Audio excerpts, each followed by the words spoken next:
folks, listen, this is your boy, Leandra Stockley, your relationality specialist. Listen, we've been doing a lot of talk. Some of y'all that's been following me or, seeing some of the lives that I've done with myself and a couple of my friends, whatever. But there's been a lot of conversation about lists and people having their relationships or whatever. And when we talk about relationships, usually we're talking about a significant other or a partner. But the truth is, principles of relationship actually span all the way into friendships and all that other stuff or whatever, right? But there's been a lot of talk about just our lists and the different things that we want. And I've made the statement, I say, are you married to your list or are you married to the person that you're trying to get in a relationship with?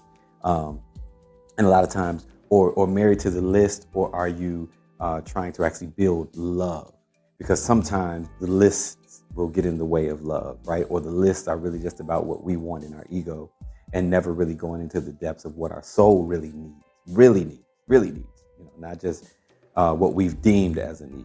But anyway, regarding that, one of the things that always comes out, it's always that question of what do you do when what do you do if this, what do you do if whatever? And a lot of times what's on the other side of that question is people are asking, how do I manipulate these other people to do what I want them to do? What do I do to get them to do what I need them to do or what I want them to do? Here's the thing. And this is hard to say because we're control freaks, all of us. We want people to do what we want them to do. We want them to do it the way we want to do it and when we want to do it because we just want to, listen, I get it. We're all that way. All of us have some of that in us. And a lot of times we even feel like our way is always the best way.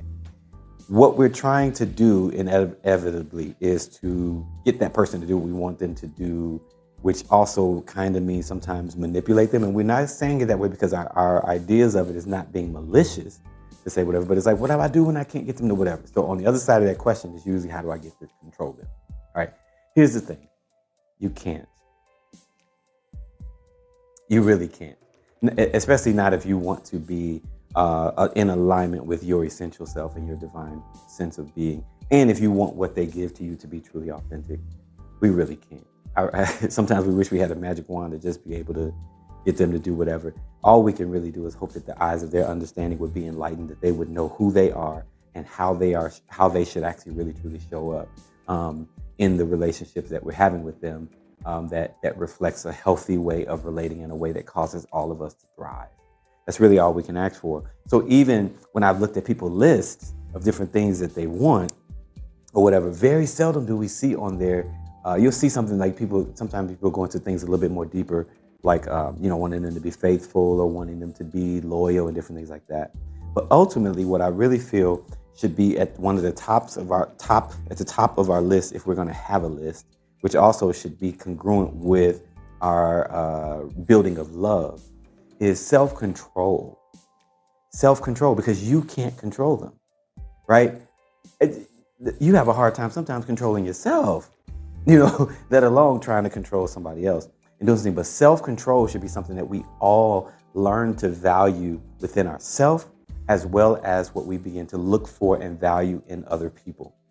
And let's talk about this for a second, because self-control is not just this idea of willpower or self-discipline, as people talk about, or they're disciplined, or they're able to, delay this gratification for a second or for a moment.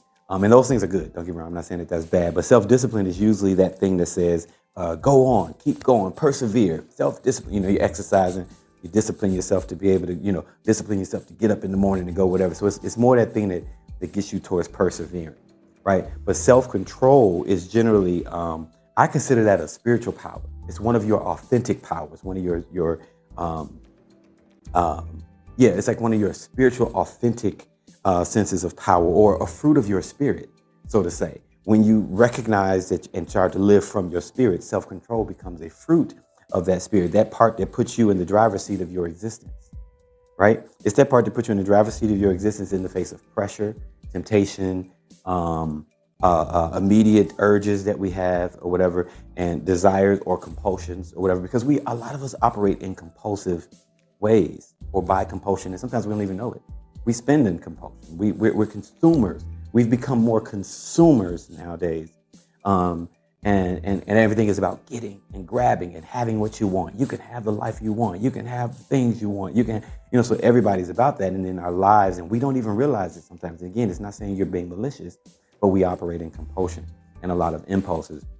So one of the things with going towards how to really, because this would be for you as well as for those that you're in life with, or whatever, and what you want to look for in these people is this sense of self-control, because that's the only way that ultimately we will truly get authentic relationship from one another, is when people are able to operate from a space of self-control and not controlled by all of these external um, external temptations or external things that will try to draw us in. I've said before that everything is competing for our being right now. Everything is competing for our existence right now. This is why we have more ways to connect with each other, but sometimes it feels like we're so much more disconnected than connected because everything is fighting for it. So it's like if you put a lot of energy into all of these things that we're going to grab at, we need to be even stronger in the way that we love one another, because otherwise we'll look up and not have one another.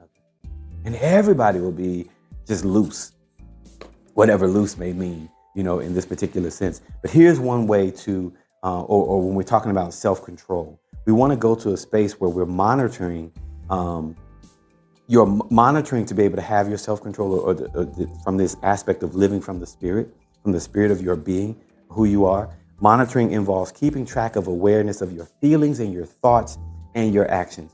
Sometimes we keep this stuff in, and sometimes we bury it. We have feelings, we have thoughts, we have actions, and then we'll bury it, or we're ashamed of it, or we're whatever. But believe it or not, when you monitor it and recognize it, see that it's there. When you recognize that a thought comes, when you recognize that a feeling has come, when you've recognized that you're acting in certain ways, behaviors are coming out of you in certain ways, pay attention to those things, because they're speaking to something and it's giving you the opportunity to be able to choose from your spirit, self-control versus external factors that's controlling you. All right. Again, it's not a quick fix remedy, but your awareness gives you more ability to choose as you, to choose as your authentic, essential self, essence self, spirit self, beyond ego, beyond personality, into the very core essence of your existence and being. So making sure that you're being aware and monitoring the awareness of your feelings or whatever. And listen, if you're one of those people that don't ever want to share how you feel, you always want to hide how you feel, you always want to bury it down, that makes us sick, folks. This is why I said I was going to start something, a campaign called Confession Friday, or something like that, where we have to confess something that nobody knows, or something that goes through our mind that we just kind of bury away, so that we can begin to bring exposure to some of the things that is really painting us and killing us and just pushing us down. The other thing is, you have to have certain principles or standards that is helping guide you towards this essential self and towards your true heart's desire, right? Our true heart's desire a lot of times is not what is on our list. Sometimes for relationships, and I'm talking about friendships and families, whatever. Sometimes those are the things that just pacify us. Those are the things that just make us feel good in the moment. The true heart's desire is for connection. True heart's desire has an obsession, and I hate to use the word obsession because it sounds so vile, but with oneness, in a sense, with unity, with love, with harmony. So we have to kind of have a relational philosophy or certain principles or standards that you have that guide you in that direction, that guide you towards that'll steer you towards that sense of essential self. That helps you to hone and sharpen the ideas and the reality of self-control. And the last thing is, of course, you need the strength. You need the strength. We need strength. Lord, give me strength. All right. This strength is not just talking about being strong to move a mountain, but it's the energy that you put towards, it's going to be the energy that you have that's geared towards controlling your impulses and compulsions. All right. Again, we act impulsively a lot of times. So we need something to help, we need something to kick in to give us that ability to pull out of that impulse, because a lot of times those impulses can lead us in the wrong direction. And then it becomes a habit, which means that it's becoming a compulsion, and it becomes the way that we begin to live our life. We become obsessively compulsive with certain things that really is not healthy for us, right? So folks, just pay attention and think about the whole thing of self-control and employ it. It is a fruit of your spirit. It's not something you have to get. You have it because you have a spirit. It's something we have to get to and allow it to be released from who we are, from the essence of our being. And the more that we allow it to rise to the occasion, the more you'll find yourself living a life from the spirit of your being, from self-control. And then you won't have to ask questions. And then this is where your integrity comes in at. Nobody will ever have to ask, how do they get you to do something? Because you will be a person that truly operates from self-control.